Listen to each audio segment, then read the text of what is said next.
speed to the city streets. We began to feel. Lasallian graduate from Philippines. Where are they? Yes, they are the back. Yeah. And then we also have different supporting organizations to help to run this program for today. So now may I invite our Community Service Committee Chairperson, Dr. Kelvin Mack, to have a brief introduction for today's program. Thank you, Brother Dennis and fellow friends.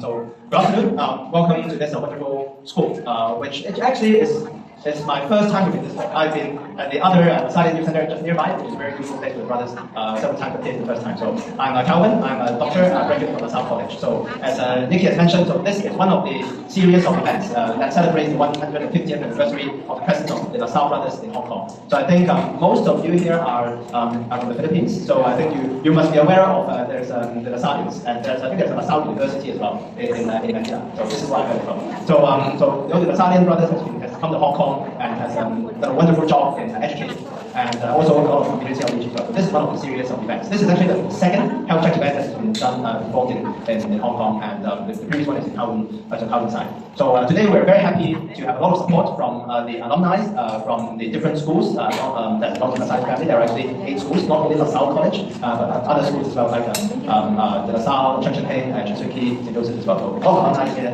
And also we're very happy to have supporters from Face Scientific, who will be sponsoring the let you know that this is a little bit not that straightforward. You will know how to do it afterwards. So at least it's not invasive, it's meaningful. And also thanks to the District Health Center to be here, and I'm sure that you will learn a lot from them afterwards as well. And of course there are wonderful eye doctors or ophthalmologists, which are very, very difficult to find them to come usually. But thanks to Dr. Thomas Chiu and now we also have the current president of the LaSalle College Overseas Association, Dr. Who will talk a little bit about the women's health. So again, thanks a lot for everyone. So when we teach our students, when they go through a LaSalle school, they have to do service to others, and that is why right now it's an expression of what they have learned in school. They are all professionals now. You know that many LaSalle College, for example, last time when I attended the board meeting, they said, "Oh, we have many of our graduates took up medicine. They are all taking up medicine." So we have many medical doctors here among the doctors here in Hong Kong, and they are the best because they are experts in their own field, and they are doing their way to share what they have learned from being a Lasallian, sharing it with you through this day through our health check. So this is an expression of our way of responding to God's call to say that our gifts are not just for ourselves. So they have organized this for us today. I hope that you will be able to get a lot of not just information, but a lot of advice and also direction so that you can make yourself better. They are, in fact, they are very supportive also. The Alumni Association is supportive of the Lasallian mission for here in Hong Kong and even in the Philippines. Sometimes when we have disasters in the Philippines, they would send some money for the disaster area. So I'd like to thank them and let's give them another round of applause. You will meet them. Some are doctors and some are medical students. They are also helping out, but also we have students from the school who are also helping us out as volunteers. Who else are actually graduates of the school? So we have graduates from the school. Thank you. And now I would like to officially introduce the two alumni associates. What is the two groups? That Dr. Daniel Wong, who is the head of the OBA. And do we have other OBA presidents here today? Past presidents. We have so many past presidents here. We have anybody else? So our past presidents here of the Alumni Association, Derek from Chung Cheng Heng. And who else are our old boys association? And okay. Wait. Oh, okay, yes, come in here. Yes, yes. Let's move on to the OBA. I would like to have a photo with the Alumni Association of Hong Kong, One LaSalle, all those who are graduates of LaSalle in the Philippines. Who are working in Hong Kong, and they have their own profession here. I'd like to invite Solicitor Jerry. Where are you? Jerry? Where's Jerry? Here? Oh, she went out. There's Jerry, the mother of this boy. Jerry is the president of the One LaSalle Hong Kong Association. So who else are the officers? Where are the officers of the One LaSalle? FJ? Kathy is our okay. FJ, we'll have a photo here for the Alumni Association officers of the One LaSalle Hong Kong, and also One LaSalle in Hong Kong also. I can. You're a former OBA president. Yeah, you're invited. Where are you, Peter? Go.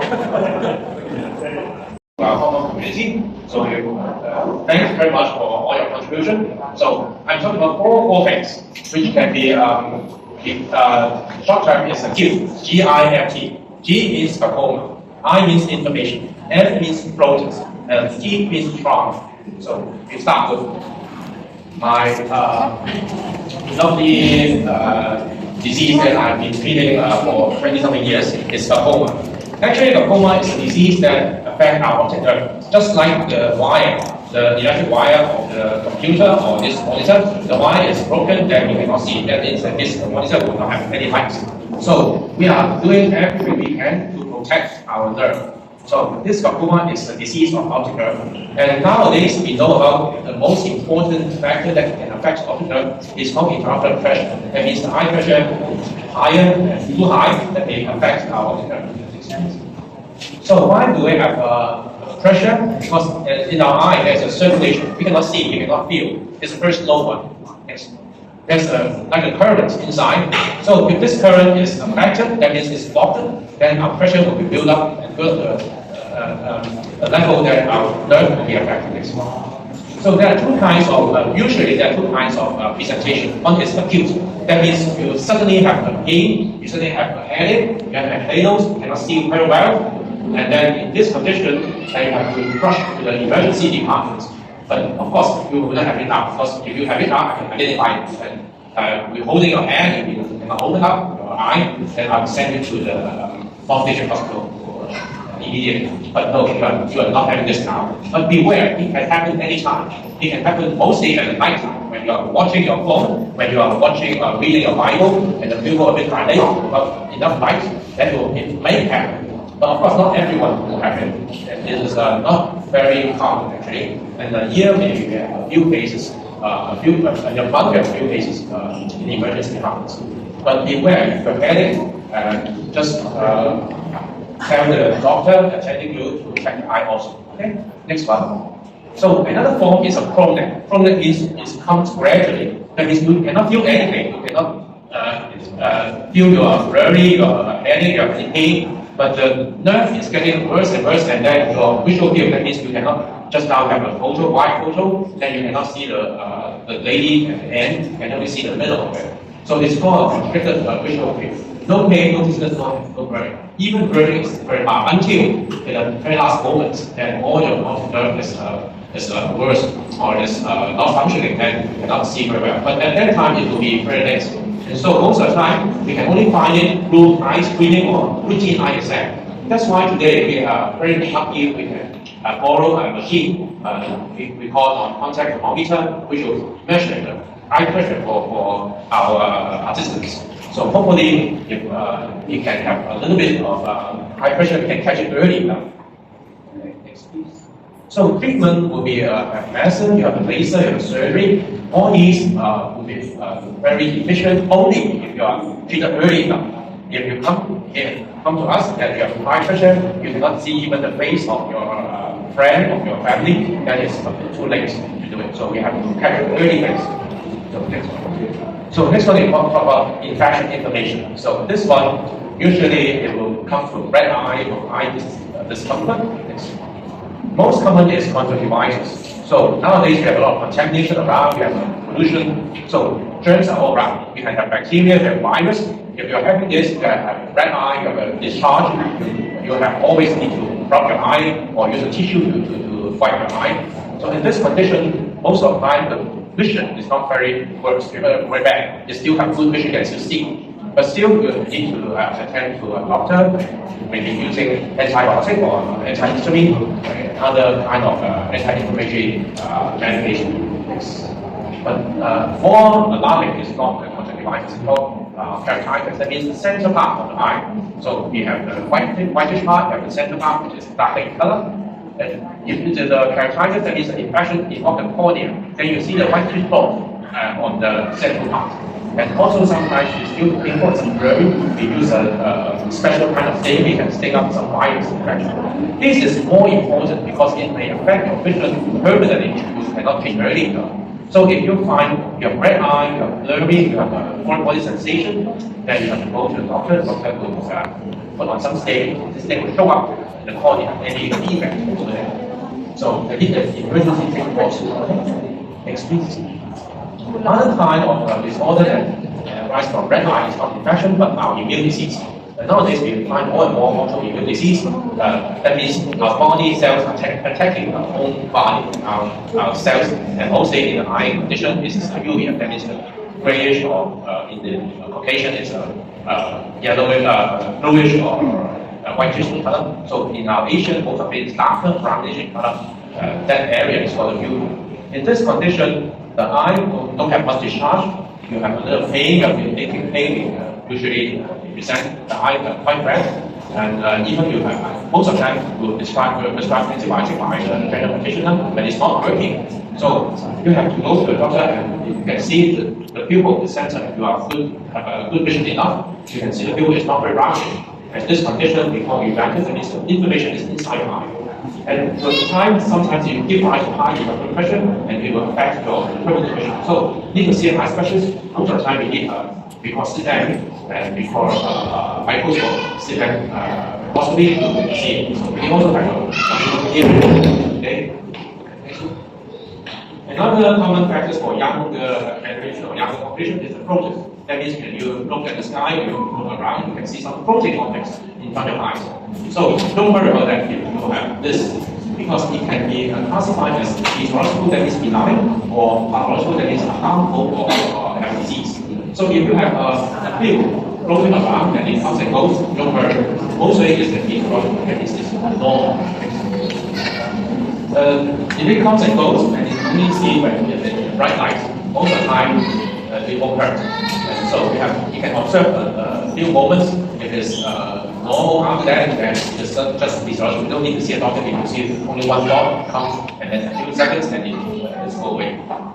However, if you find those dots are very darkish in color, or it is not floating around, it is just move a little bit in front of you, or you have find flashes, that means if you find a place is dark but you have some flashing light in the side, and also part of the vision is a big problem, then you have to run to the emergency because most likely they are separated before visual hemorrhage, that is bleeding inside the eye, and it can be a retina break, a retinal hole, and in time, if you delay treatment, it will become retinal detachment.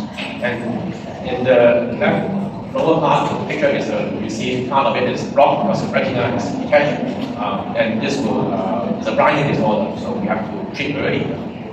Of course, there may be diabetic, or you have hypertension, you have a retinal vascular obstruction, and those can be found out from the fundus examination. So we also have a fundus camera today, trying to see whether we can check about the fundus in a rough way. So, lastly, problem for working population is also important. So, it's cutting something and feel your eye, and this is because low velocity, that means you don't feel a lot of pain. Don't worry about that. Just use a normal saline or some distilled water to irrigate your eye. Most of the time, it will fine. So, see if this foreign body sensation is still there. If still there for a day or long, then you have to still go to see a doctor. But however, if it is you are drilling, you are just hammering, you are doing some hard job, suddenly a piece of metal or piece of wood just find your eye, that means you have high velocity and you feel very painful, then in this condition we have to remove it as soon as possible. So we have to go to see a doctor, and the foreign body, this we have to move it with the help of the slit lamp, with the help of anesthetic. Sometimes we have a lot of baby terror. Maybe the baby will twist, move the head, move the arm suddenly, and hit the eye. So they're there. If you cut it too short or cut it too sharp, and it will cause some abrasion of the eye. Abrasion will give you a tearing, very painful, and not see very well. You have to close the eye to fix yourself better. So most of the time you have to put some topical antibiotics and also some rest, some lubricant. So hopefully the mild abrasion will heal by itself. But for big abrasion, that means it's very difficult to open your eye.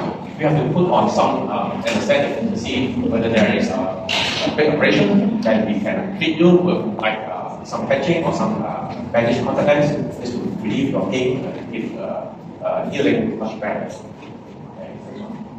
So, but if in the condition that you are near golf course, you have a golf ball from to your eye, sometimes the golf ball or some small ball like object or some elastic band that you are doing some applications that you elastic band, you suddenly leaves and then hit your eye. This is very very high velocity front. In this condition, if you cannot open your eye, you have some feeling of tears or much tears, and you have to be aware it can be a ruptured eyeball. That is, your eyeball has been disrupted. In this condition, we have to rush you to the emergency because the earlier you go there, the earlier you can see, the earlier we can switch up your eye, and this will save your vision. A day later, the eye will get infected and then it will cause permanent damage. But for you, if you're aware of that, you think you have a ruptured eyeball, you stop eating for a short time. We need general anesthesia to So also chemical injury is very common. You have bleach, you have detergent, you have hot oil, it will probably go to your eye. So if you happen to have this one, do use a lot of distilled water or clear water or low saline, rub as much as possible your eyes until you feel cool, not bad. So if you have worry about that, so you need to go to the emergency department and they have irrigation for you forwardly to prevent the permanent damage or else with a scar in your eye that severe. So this is what I teach about four things: glaucoma, inflammation, focus, and trauma. So if you have this problem or you have question, we have a number of very experienced doctors to answer the question. Okay, thank you.